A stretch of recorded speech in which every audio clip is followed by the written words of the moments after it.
This is our league, and this is your league. From the 55-yard line on CFL America Radio and the Sports History Network. Stand by, 15 seconds to air. Stand by all cameras and videotape. Ready with your opening graphics. Stand by, Howard. Here we come, Frank. Ready, Don. Stand by audio, your opening music, and roll tape. Take tape.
Super Bowl champ Dick Vermeil.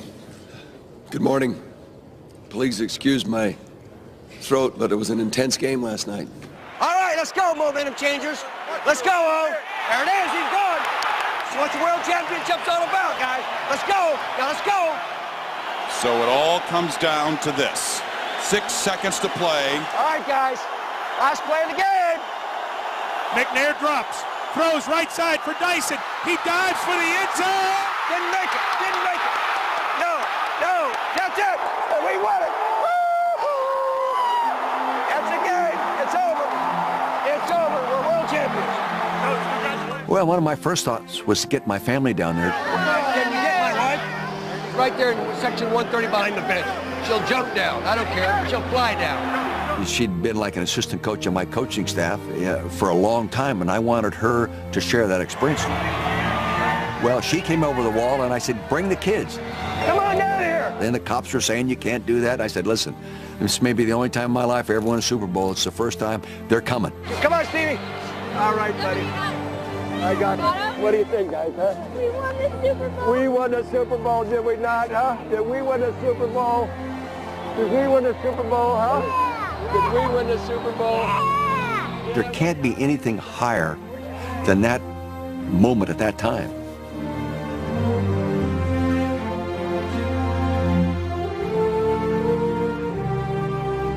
Dick, you've had such an emotional season. Did you cry at all after the game last night? The only time I shed tears was with my brother, who said that our mother, who, excuse me, said that she told you you would go back and coach a Super Bowl winning team before you quit. And God, was she right? I didn't think she was, but she was. It sounds unbelievable, even now. A 63-year-old coach leads a team with a no-name quarterback to a championship. It all happened in 1999 to Dick Vermeil, a racing for good, the disappointment of his first appearance in pro football's biggest game 19 years earlier. In 1980, Vermeil was the head coach of the Philadelphia Eagles, and they lost Super Bowl XV to the Oakland Raiders. Vermeil was criticized for overworking his players in preparation for the title game, a charge he would never live down. As soon as you lose, however you do it, for the rest of your life, those mechanics are going to be second-guessed. There are all kinds of situations through a long coaching career that you live with for a long time. And I think the pressure grows. When I was in Philadelphia, I was my own offensive coordinator. I coached my quarterbacks and ran all the quarterback meetings. I was involved in everything. Plus, I used to sleep all, in the office and maybe get 2, 3, 4 hours sleep. And I knew I couldn't do that. I am emotionally burnt out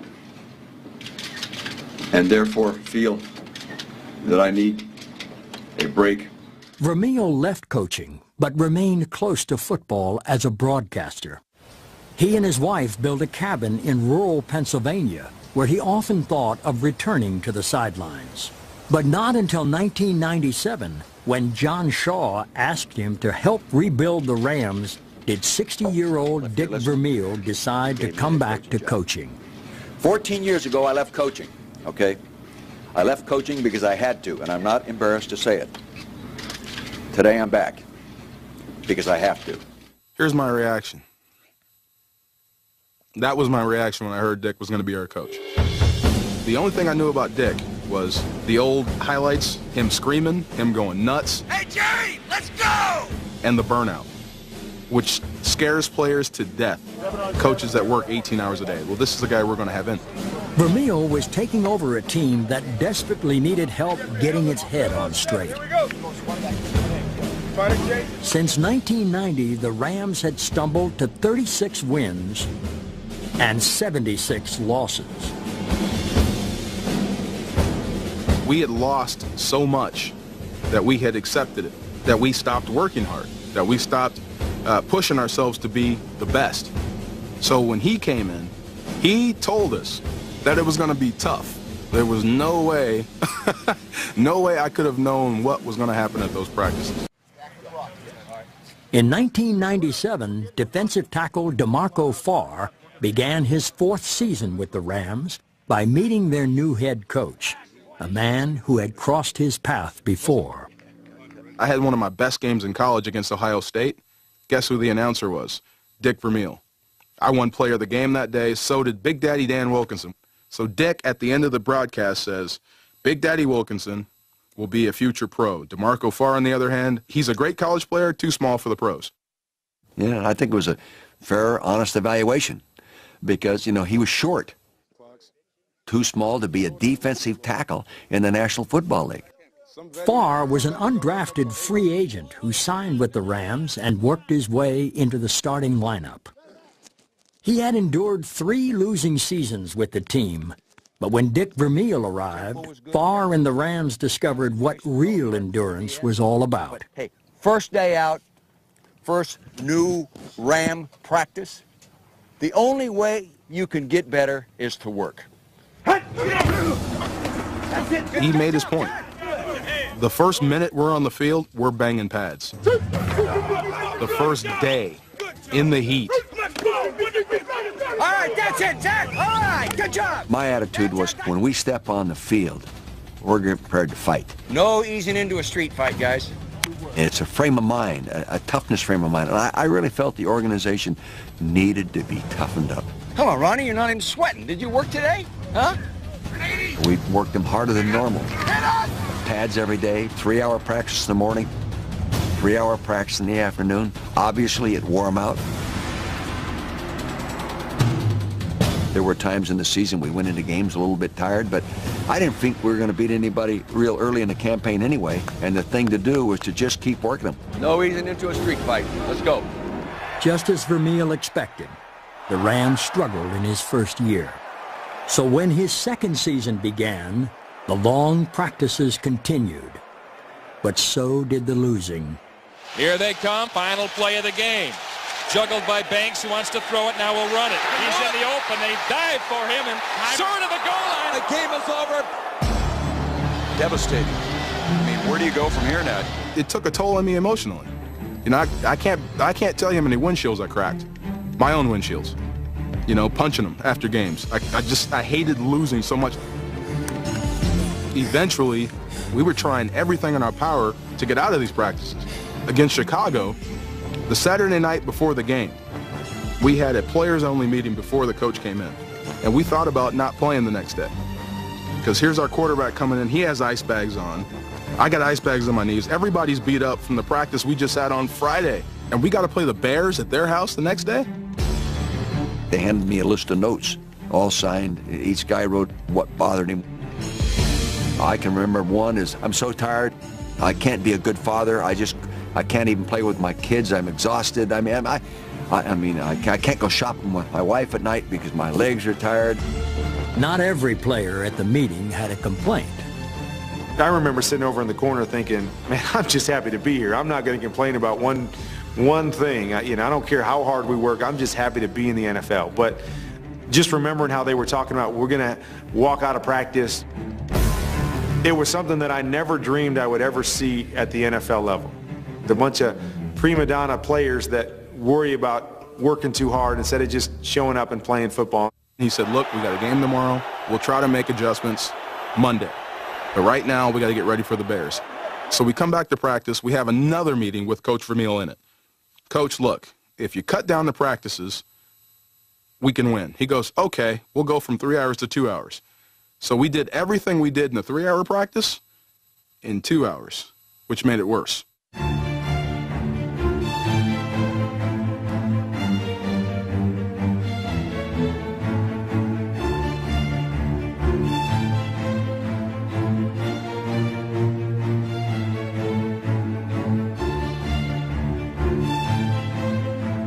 Any coach in the National Football League knows that with that kind of a record at 2 years, you better win your third or you're not going to be there. And yes, they were disappointed we were still losing. But all I ever kept talking about is we're getting better. In January 1999, after 2 losing seasons, Dick Vermeil and the Rams front office met to discuss the team's off-season objectives. Above all, they agreed that St. Louis needed to upgrade its offense. Vermeil began by hiring Redskins quarterback coach Mike Martz to serve as his offensive coordinator. The Rams signed Trent Green, who had flourished under Martz in Washington. And in April, they traded for Pro Bowl running back Marshall Faulk and drafted wide receiver Torry Holt. When you look at the new quarterback in Trent Green, you look at Isaac Bruce, you look at Marshall Faulk, now you throw in a Torry Holt, you have playmakers. They have really upgraded their team. And the first training camp practice lasted about an hour and a half. The first day, in pads, banging. They blew the horn, You know, double horn means practice is over. We couldn't believe it. Your first session, good session. That's the way to start. You know, you veterans that were here a year ago for your first session, compare that one with this one, huh? Not even close. And I felt that I'd worked a group as hard as I could work them for as long as I could work them. On the board, we'll go to a little more modern approach. Film study. It was a total change. All right, good job, guys. Go on in. We're walking around in a state of shock. You mean I can actually go to my locker, go to my room, go to lunch, and not feel like I'm going to die? Through the start of the 1999 preseason, the spirit in St. Louis was high. Much of the excitement centered on the Rams' new quarterback. Trent Green comes in here, the real hope for this offense. We've been talking about him all game and all preseason long. Green drops a great connection to number 18. Now we got Trent Green down. We've got Trent Green down in the middle of the field. It took one hit, midway through the third game of the preseason, to destroy the Rams' hope.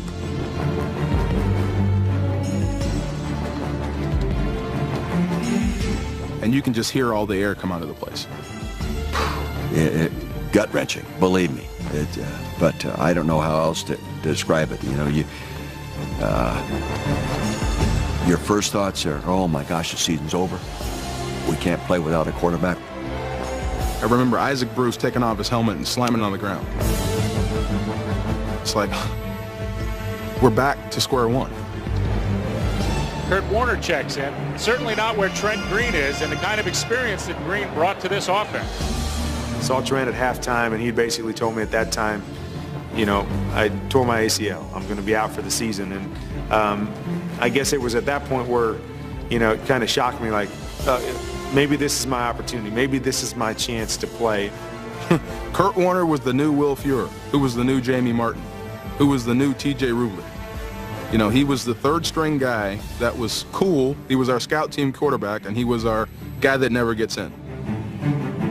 No one knew his story at all.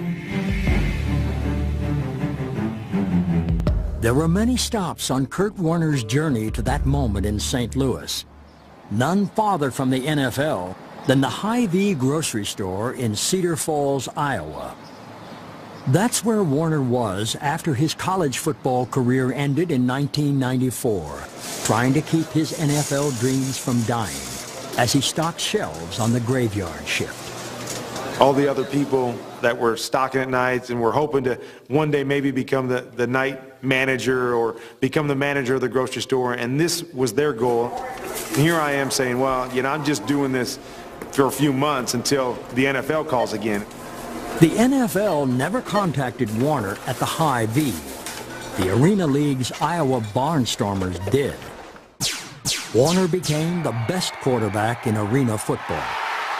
He grew content to spend the rest of his career as a star in Iowa, but was still willing to attend the tryout with the St. Louis Rams when they offered it in 1997. So I went into the tryout with St. Louis, had the worst tryout of my career. It was horrible. So I remember calling my wife as soon as I left the building. It's like, I think I just blew my last opportunity in the NFL. There were still some things impressive about him. Short, compact, you know, that little bit of a low delivery, got rid of the ball easily. Plus, we didn't have anybody. You know, you open the doors to more people when you're not a very good football team. The Rams signed Warner and sent him to play in NFL Europe. When he returned in the summer of 1998, Warner earned a spot on the St. Louis roster. A year later, he was the Rams' backup quarterback when his odyssey took its final turn towards the spotlight. Now we've got Trent Green down. We've got Trent Green down in the middle of the field. I told the whole squad, we've got a guy in this room that nobody knows about that can do it. And we aren't going to go out and find some guy that's played 10 years and maybe even been to a Super Bowl or been in a championship game or maybe played in a Pro Bowl at one time or another. We're going with Kurt Warner, and I sincerely believe he can do it. We will rally around Kurt Warner, and we'll play good football. They portrayed a quiet confidence in what I could accomplish, although still to this day, I don't know exactly what they believed or actually how well they thought I could play. Have a good one. Just stay within yourself.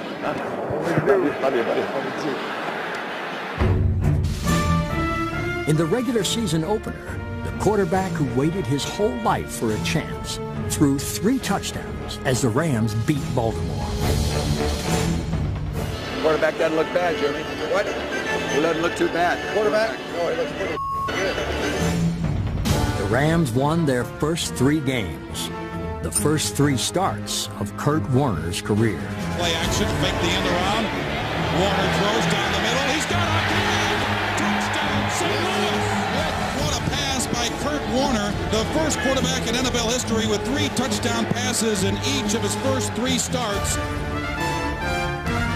He seemed to come out of thin air, but when Kurt Warner finally arrived, he captured the spotlight before the world could ask where he'd come from.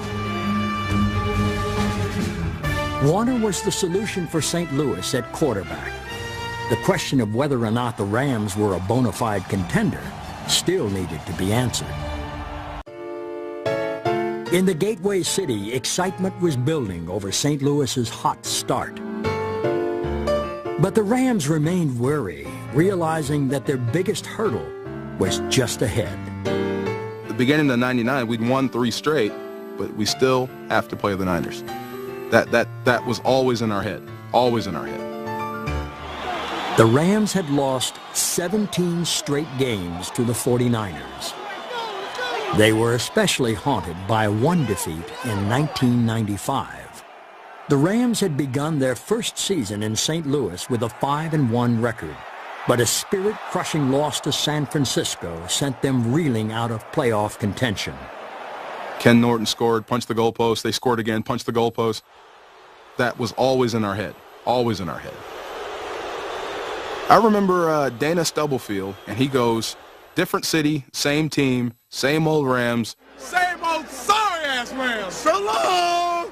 It embarrassed the city, it embarrassed us. Go home. Go home. Y'all go home. So here it was, the 49ers coming into our place. Up to that point, we were having success. We felt good about where we were, but I don't know if we really believed how good we could be. This was going to be a telling game.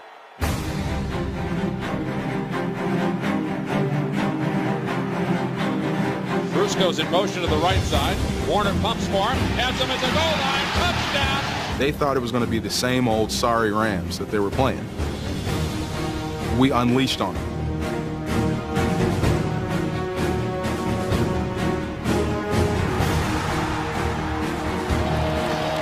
I'll never forget just the look that they had on offense.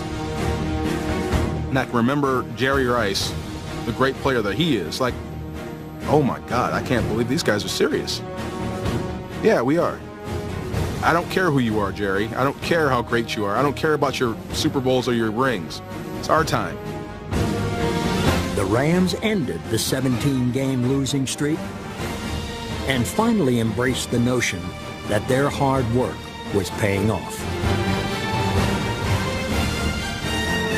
I think everybody left the field that day saying, we could be something special. I'm sorry, same Rams. Same sorry old Rams. Hey, we the same sorry Rams, though. I tell you what. The new Rams ran their record to 6-0. Their rapid turnaround was becoming the story of 1999, and midway through his first season in St. Louis, running back Marshall Faulk, number 28, was already the leader of the team. Marshall Faulk can make a play when not many little things were done well. I have seen him do it.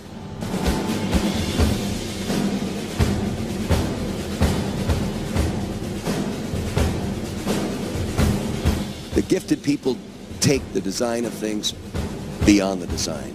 Hey, Marshall, we didn't block anybody. Hey. He's gifted. That's all there is to him. We didn't block anybody. That was a hell of a run.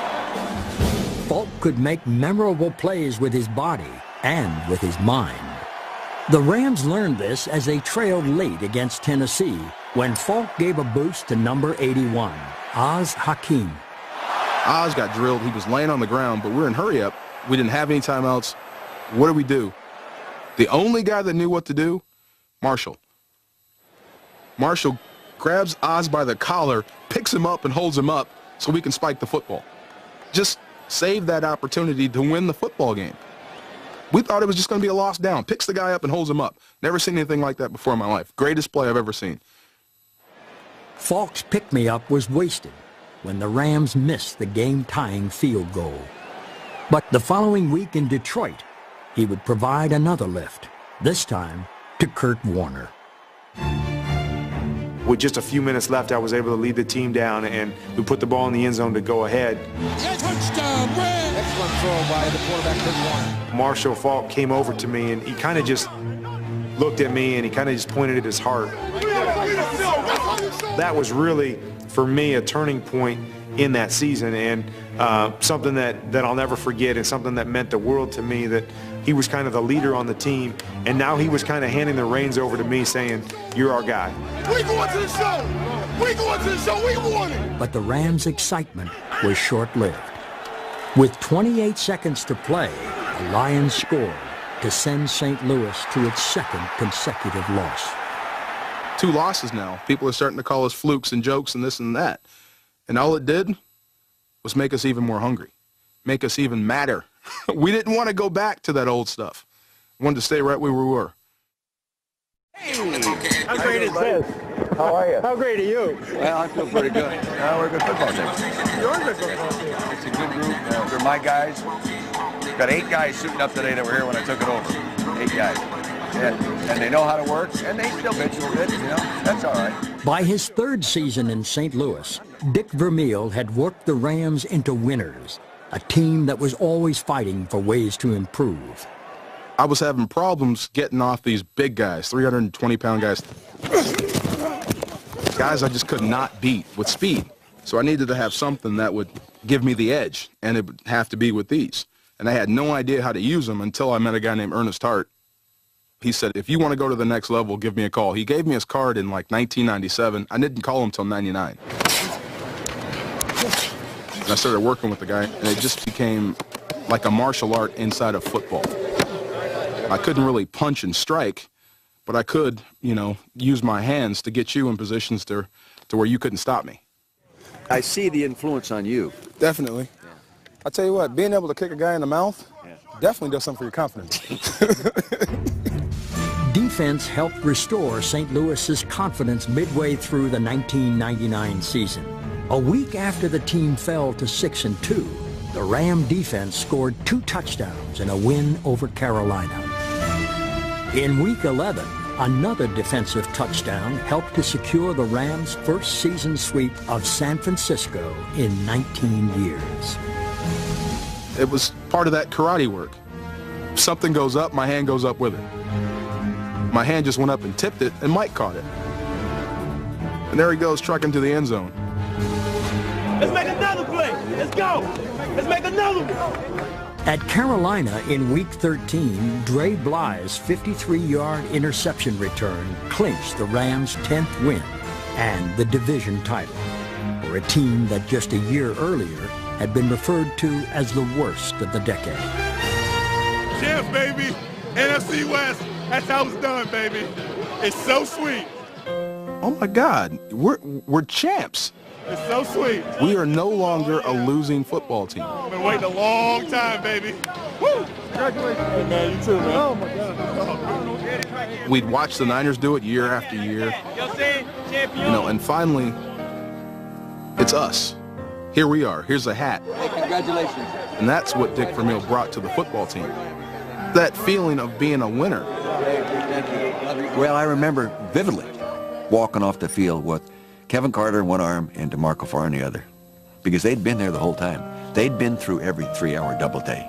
They'd been through the off-season program. They'd been through the bitching and moaning. They'd been through the whole routine to all of a sudden be a division champion. You got it. You brought it home.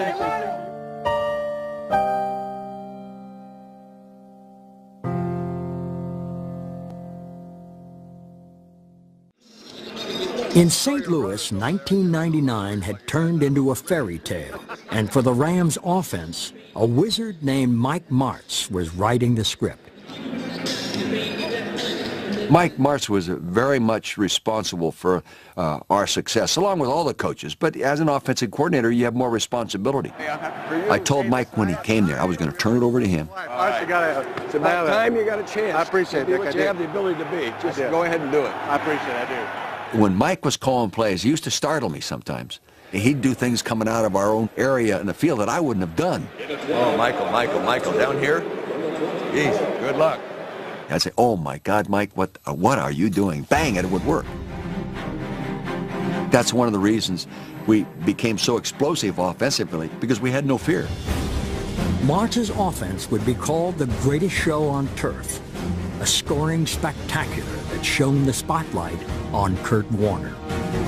You like to think that somebody could have thrown you in any offense and you would have had just as much success, but the style of play, the timing that we had with our offense in St. Louis,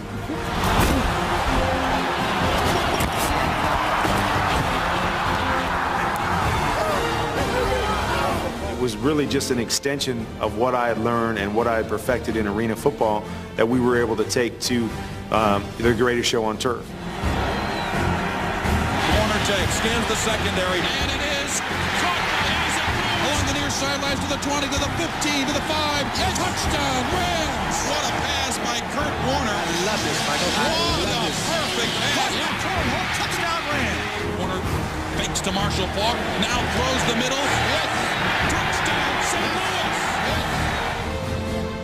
Louis! Warner had gone from working at the high V to being named the NFL's MVP. In 1999, Warner threw 41 touchdown passes and led the Rams to 13 wins. A remarkable turnaround for a man and a team.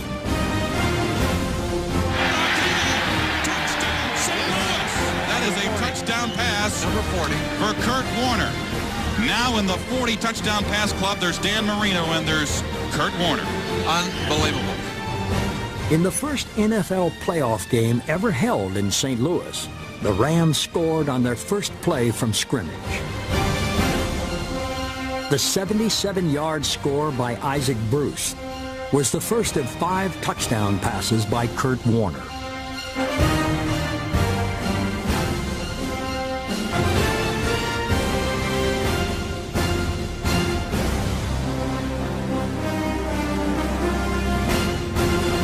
We beat Minnesota, and we move on, and here comes big bad Tampa. A tough-as-nails football team, not much deception in what they're doing. They're coming to knock you off your spot. King of the Mountain time.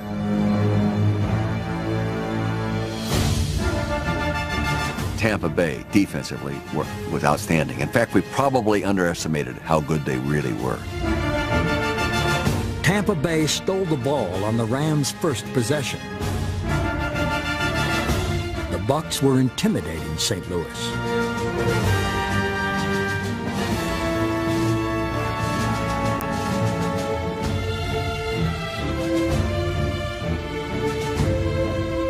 You can't ease into a street fight. We did. They didn't. And it was the first time that I've seen Marshall, Kurt, Isaac, Torry, our whole offense come off with their heads down. Like Tampa had the answer to our offense. Nobody could figure it out. Nobody could stop it. But Tampa had something for them. It was frustrating from the standpoint of being on the offense and not being able to do what we wanted to do. But the awesome thing about it was that it showed everybody that we had a complete team, that our defense was able to come out and really make the plays to win that game for us. In a game as messy as any street fight, the Rams' defense traded punches with the Bucs. Midway through the fourth quarter, St. Louis trailed 6-5. An interception by Dre Bly gave the ball back to St. Louis. Defense was saving the Rams, but their sputtering offense was running out of chances. With 4 minutes left, it looked like the storybook season might finally end. You can start to hear it maybe in the background like, okay, if we don't win this game, it's still a great year. Just as that thought came into my head, I see Kurt loft one over to the corner. Well, here's Isaac and Torry looking at it. And there's Marshall out of the backfield looking at the pass, and I'm like, well, he's throwing it away. It's going to no one.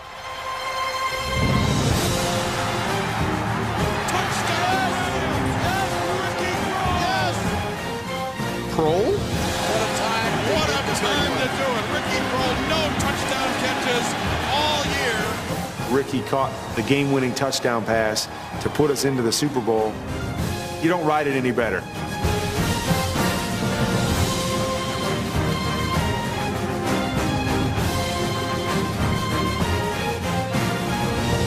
The St. Louis Rams are Super Bowl bound. You gotta love it.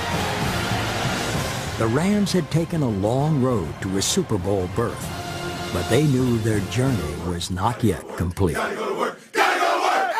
Everybody. Gotta go to work. Everybody. Gotta go to work. Work time. All right, ladies and gentlemen, the head coach of the NFC champion St. Louis Rams, Dick Vermeil.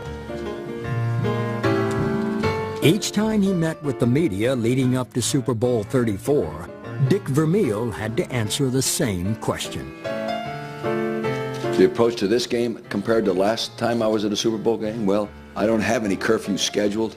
I don't let the small things bother me. We don't discipline every little tiny thing, guys.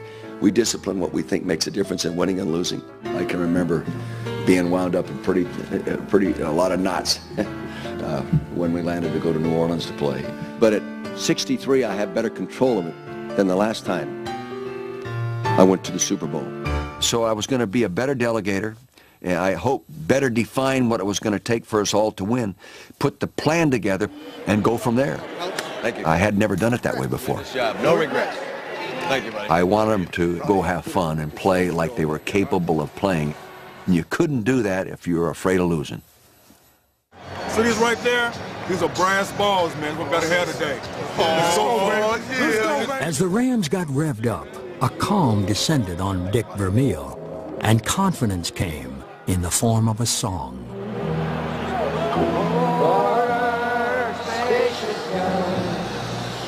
Ray Charles. I used to play Ray Charles mood music in the locker room of my high school games, just to relax the kids. 1959. That was my first coaching job at Delmar High School. We drove to San Francisco to hear Ray Charles sing. I heard that and I said, oh my gosh, it's going my way. That's a good omen to have Ray Charles sing, I promise you. This game's all about scoring points, guys. We got to score some points. In the first half, Kurt Warner threw for nearly 300 yards, but he paid for every one.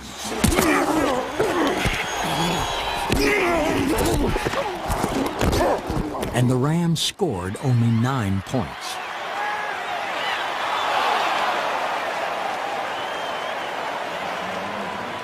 I was emotionally drained after the first half because of the frustration of not putting the ball in the end zone and feeling like we should have been up by a lot more. I was physically drained because of the pounding that I was taking. So I remember going in at halftime, laying out on a table, saying, come tell me what I need to know. I'm not going to get up. I'm just going to wait it out right here. I was just exhausted.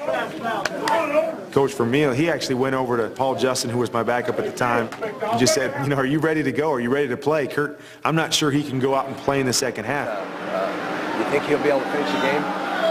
Quarterback. He's all right. He says he's okay. And I think he's hurting a little bit. The doctors say he's okay. 45, look! Warner was healthy enough to drive the Rams to a touchdown on their first possession in the third quarter. St. Louis took what felt like a comfortable 16-0 lead. But for the Titans, the fight was not over. Hey! Hey! Last I heard, you had to outscore somebody in 4 quarters. They're celebrating. They're celebrating right now. Look at them. Go win the game. Let's go, boys. The Titans scored on 2 consecutive drives to pull within 3 points. Dives, fights, scores! What a run! Then, with just over 2 minutes to play, Tennessee tied the game at 16. This is what World Championships are all about. Now we battle. Couldn't ask for a better script. Let's go win it right now. You know, we called the play. The play was 9.99, which was basically all goes. You know, all 4 of our receivers were going to just run straight down the field. First attempt from the 27. Warner back to throw. Rainbows the far sideline. And it is caught by Isaac Bruce. Makes a move to the 30, 25-20, and they won't catch him today. Touchdown, Rams! What I remember about that play was Javon Curse. Javon was truly freakish then, and Kurt stood in the middle of that rush and lofted it deep. Next thing I know, I hear people on our bench going up and down and screaming and going crazy. I see Isaac Bruce in the end zone. But what I watched was the courage of Kurt Warner to stand in the face of that rush.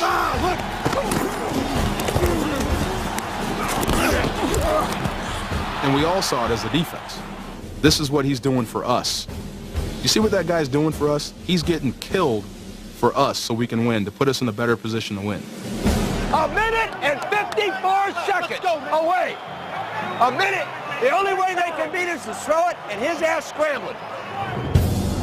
The Rams needed to stop Titans quarterback Steve McNair. On 3rd and 5 with 22 seconds to play, they could not. Now steps back, rolls left, rolls right, in bad trouble back at the 40. He gets away somehow, fires downfield, there's Dyson.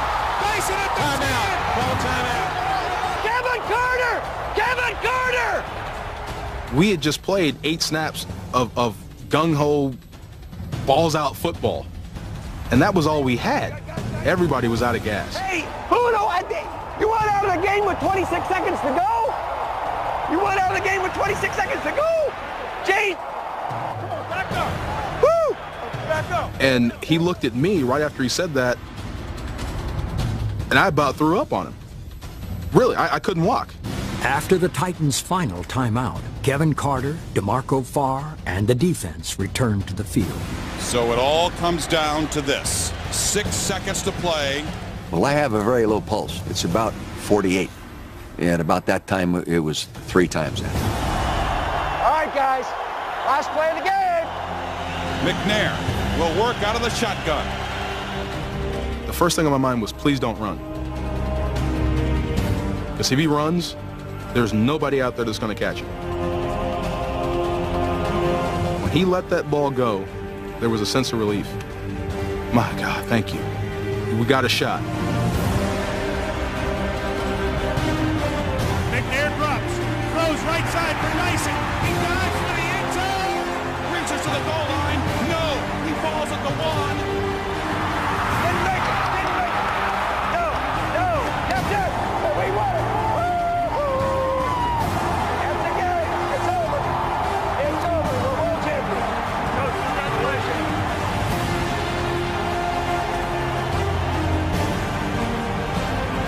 That's it. St. Louis, the gateway to the West, is now the gateway to the best football team in the world.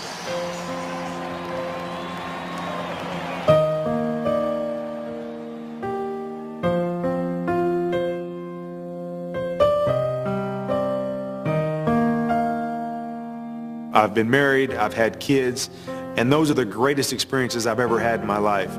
And that's what winning the Super Bowl is like from a football standpoint.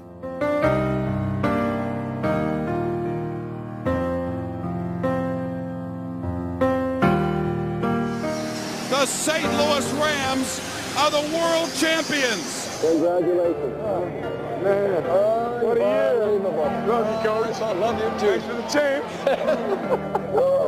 You are special. This culminated so much more than just football. It was about guys that had overcome so much to be at the pinnacle of their positions in their career. There's my coach. There's Isaac. There's Kurt. There's Marshall. Those are the Rams up there because of one guy, and it was Coach Vermeil. Everybody just wanted to hug him. And he looked at me like he wanted to something special for me. D'Marco! Hey, buddy. Love you. We did it. We did it. We did it. He wanted to be the first to tell me. That's what it seemed like. You're a world champion, buddy. You're a world champion. Wow. What do you think? Seeing that trophy was like meeting a celebrity. You know, you see him on TV, but here it is right here, and you get to touch it and hold it, and it's yours. Champion. You have caused me some stress. We got the trophy. You have caused me some stress in my life. Now you're here. Ah! I think there's a lot we all learn. Start with the old coach.